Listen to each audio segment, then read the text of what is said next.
ഫേസ്ബുക്കും ഇൻസ്റ്റയും ഫേസ്ബുക്കാണ് ഏറ്റവും കൂടുതൽ. ഒന്നും തുറക്കാൻ പറ്റുന്നില്ല. എന്താ ചേച്ചിയുടെ കൈക്ക് എന്തെങ്കിലും കുഴപ്പമുണ്ടോ തുറക്കാൻ പറ്റാത്തില്ല? ഇതൊന്നും അല്ലായിരുന്നല്ലോ കുറച്ച് നാൾ കിടന്ന് വിളംബരം ചെയ്തത്. നീയൊക്കെ ആരൊക്കെ വന്നെന്ന് പറഞ്ഞാലും രേണുസൂതിയുടെ തട്ട് അത് അങ്ങനെ തന്നെ ഇരിക്കും. നീയൊക്കെ ട്രോളറാ എനിക്കൊരു പുല്ലുമില്ലെന്നൊക്കെ പറഞ്ഞ രേണുവിന് ഇത് എന്ത് പറ്റി? എനിക്ക് ഏറ്റവും അവസാനം വരെ ഒന്ന് കാണണേ കേട്ടോ. കുറച്ചും കൂടെ വീഡിയോസ് നിലപാടെന്താണെന്നൊന്ന് കാണിച്ചു തരാം. ഇവർക്ക് ഈ കണ്ടന്റോളികൾക്ക് ഈ കണ്ടന്റോളികൾ നീ പറയുന്നുണ്ടല്ലോ, ഓരോ ക്യാമറമാരെയും വിളിച്ചു വരുത്തുന്നത് ആരാ? നീയല്ലേ? നിന്റെ അടുത്ത് വരുന്ന ഓരോ ക്യാമറമാന്മാരെ വിളിച്ചു വരുത്തുന്നത് നീയല്ലേ? അവർക്കല്ലേ കണ്ടന്റ് കൊടുക്കുന്നേ. ആരൊക്കെ റിയാക്ഷൻ ചെയ്തിട്ടുണ്ടോ അവരുടെ എല്ലാം പേരും പറഞ്ഞു കൊടുക്കും. എന്നിട്ട് ആ പുള്ളിക്കാരെ എന്നെ കുറച്ച് ചോദ്യം ക്രിയേറ്റ് ചെയ്തിട്ട് അവന്മാരോട് പറഞ്ഞു കൊടുക്കും. അവന്മാർ ഇത് ഇങ്ങോട്ട് ചോദിക്കുകയും ചെയ്യും. ഇതാണ് ഇവിടെ സ്ഥിരം പരിപാടി. ഇപ്പോൾ കണ്ടന്റ് ഉണ്ടാക്കി സ്വന്തം മോൻ തന്നെ 18ന്റെ പണി കൊടുത്തപ്പോഴത്തേക്ക് ദേ കിടക്കുന്നു. കണ്ടന്റ് മാത്രമേ ഉള്ളവർക്ക്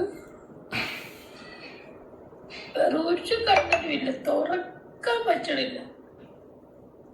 കിച്ചു എന്ന് പറഞ്ഞുകൊണ്ടാണ് ഈ വിഷമം മൊത്തം. പാവം. സാരമില്ല, പറ കേൾക്കട്ടെ. എനിക്ക് കൂടുതൽ വയ്യ സ്ട്രെയിൻ എടുക്കാനാണ്. എന്നാലും രണ്ടെണ്ണം പറയാതൊരു സമാധാനമില്ല. എന്നെ ബാധിക്കുന്ന കാര്യം അല്ലെങ്കിൽ പോലും ചിലതൊക്കെ എന്നെ ബാധിക്കണം. സ്വന്തം മോൻ വന്ന് സംസാരിച്ചപ്പം ബാധിച്ചേ പറ്റൂ. ഞാനും അതിലും വർഷങ്ങൾ കൊണ്ട് എനിക്കൊന്ന് ഒരു വർഷം കൊണ്ട് പറഞ്ഞ കാര്യങ്ങളാണ്. ഒരു മനുഷ്യനും വിശ്വസിച്ചില്ല. ഈ അടുത്ത സമയത്ത് കുറേ ആൾക്കാർ വിശ്വസിച്ചു വന്നത്. ഏതാണ്ട് ഇപ്പം കിടക്കുന്ന ആ ചെറുക്കൻ കുറേ കാര്യങ്ങൾ പറഞ്ഞു. ഇവക്ക് ഇതിൽ കൂടുതൽ അടി കിട്ടാനില്ല. ഇനി ഇവിടെ തള്ളൊക്കെ ഒന്ന് കണ്ടിട്ട് വാ.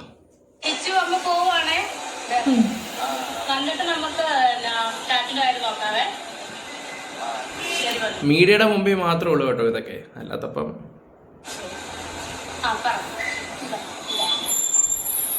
ഇനി എന്താ ചോദിക്കാതെ?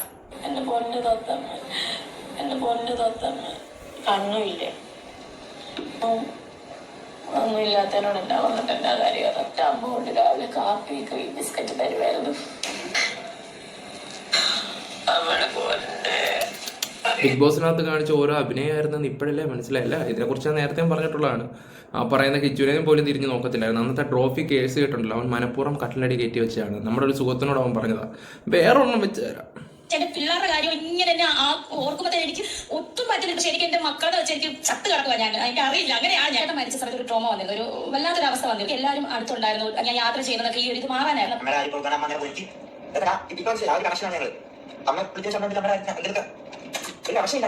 ഇപ്പൊ ഏകദേശം കാര്യങ്ങൾ എല്ലാവർക്കും മനസ്സിലായി കാണുമല്ലോ.